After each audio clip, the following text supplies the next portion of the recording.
17 अक्टूबर से शारदीय नवरात्रि शुरू हो चुके हैं। नवरात्रि के 9 दिनों तक माँ दुर्गा के अलग अलग स्वरूपों की विधि विधान से पूजा की जाती है। पंचांग के अनुसार 23 अक्टूबर को अश्विनी मास की शुक्ल पक्ष की सप्तमी तिथि है। सप्तमी तिथि में माँ कालरात्रि की पूजा की जाती है। माँ कालरात्रि की पूजा से अज्ञात, अभय, शत्रु, भय और मानसिक तनाव नष्ट होता है।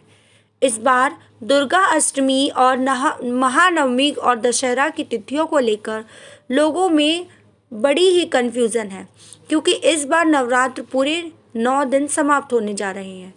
हिंदी पंचांग की तिथियां अंग्रेजी कैलेंडर की तारीखों की तरह है, 24 घंटे की तरह नहीं होती। ऐसे में यह तिथि 24 घंटे से कम या उससे ज़्यादा हो सकती हैं। शारदीय नवरात्रि की अष्टमी तिथि। इस वर्ष अष्टमी तिथि का प्रारंभ 23 अक्टूबर को सुबह 6:57 पर हो रहा है, जो अगले दिन 24 अक्टूबर को सुबह 6:58 तक है।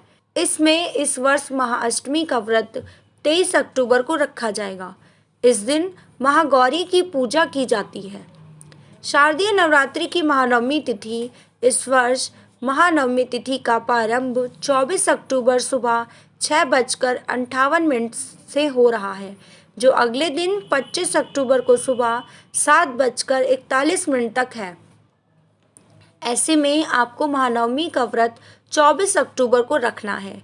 महानवमी के दिन माँ सिद्धिदात्री की पूजा की जाती है। इस बार देवी का आगमन भी अलग तरीके से हुआ। देवी भागवत पुराण के अनुसार नवरात्रि के दौरान माँ दुर्गा का आगमन भविष्य में होने वाली घटनाओं के संकेत के रूप में भी देखा जा सकता है। हर वर्ष नवरात्रि में देवी दुर्गा का आगमन अलग अलग वाहनों में सवार होकर आती है और उसका अलग अलग महत्व होता है। शारदीय नवरात्रि अश्विनी मास के शुक्ल पक्ष की प्रतिपदता से नवमी तक मनाई जाती है। चलिए बताते हैं कि इस बार नवरात्रि में कन्या पूजन कैसे करें और उसके नियम क्या हैं। नवरात्रि में सभी उम्र की कन्याएं माँ दुर्गा के विभिन्न रूपों का प्रतिनिधित्व करती हैं। 10 वर्ष की कन्या सुभद्रा, 9 वर्ष की कन्या दुर्गा, 8 वर्ष की कन्या शांभवी, 7 वर्ष की कन्या चंडिका, 6 वर्ष की कालिका, 5 वर्ष की रोहिणी, 4 वर्ष की कल्याणी, 3 वर्ष की त्रिमूर्ति और 2 वर्ष की कन्या को कुंवारी माना जाता है। कन्या पूजा का नियम। कन्या पूजा में आपको 2 वर्ष से लेकर 10 वर्ष तक की कन्याओं को शामिल करना चाहिए। जब कन्या पूजा करने जाएं तो 2 वर्ष से 10 वर्ष तक की 9 कन्याओं को भोज के लिए आमंत्रित करें तथा उनके साथ एक छोटा सा बालक भी होना चाहिए।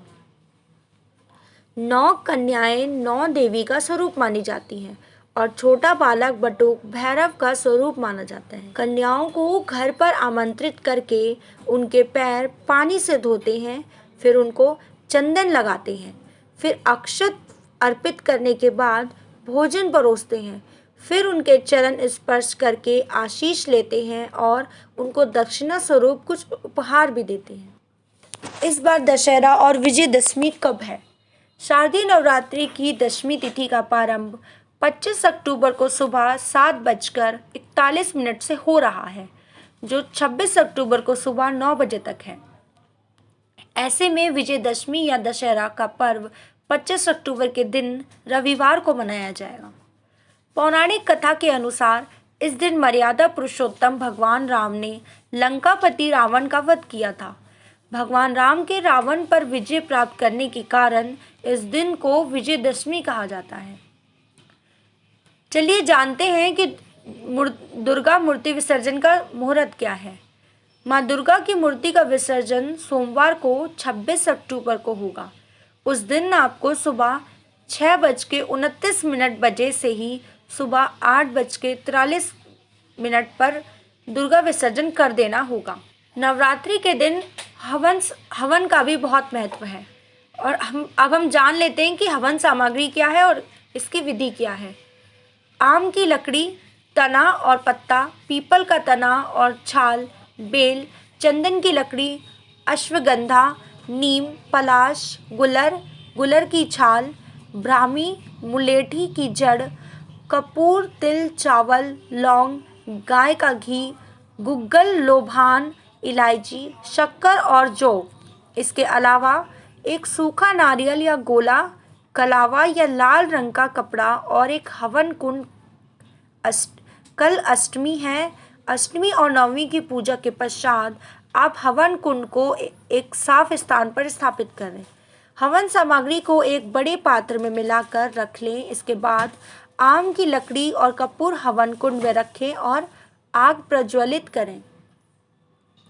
फिलहाल के लिए इस वीडियो में इतना ही। हमारी वीडियो को लाइक, शेयर करें और कमेंट करना ना भूलें। इन खबर चैनल को सब्सक्राइब करें और